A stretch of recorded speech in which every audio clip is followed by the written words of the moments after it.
60টা জিনিস মানুষ মরে যাওয়ার পরে তার কবরে পৌঁছতে থাকে। ইন্না মিম্মা ইয়ালহাকুল মুমিন মিন হাসানাতিহি বা'দা মাউতিহি। মানুষ মরে যাওয়ার পরেও যে 60টা জিনিস তার কবরে পৌঁছায় তার মধ্যে একটা হচ্ছে মসজিদান বানাহু। সে যে মসজিদ বানিয়ে গিয়েছে ওই মসজিদের সওয়াব। সুবহানাল্লাহ পড়ে।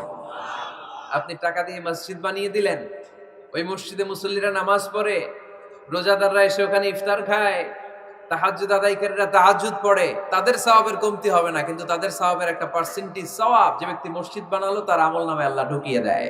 সুবহানাল্লাহ বলতে পারলেন না?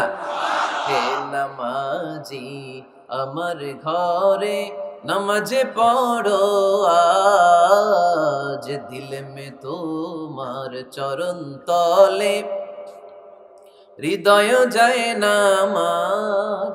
হে নামাজি আমার ঘরে নামাজে পড়ো আজ, দিল মে তোমার চরণ তলে হৃদয় যায় নামাজ। পড়েন আল্লাহু আকবার।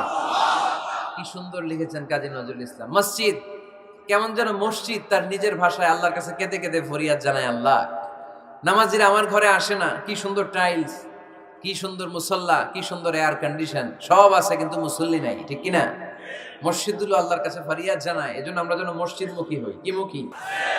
কাজী নজরুল ইসলাম খুব সুন্দর করে বলেছেন, মসজিদেরই পাশে আমায় কবর দিও ভাই, ঠিক কিনা? মসজিদেরই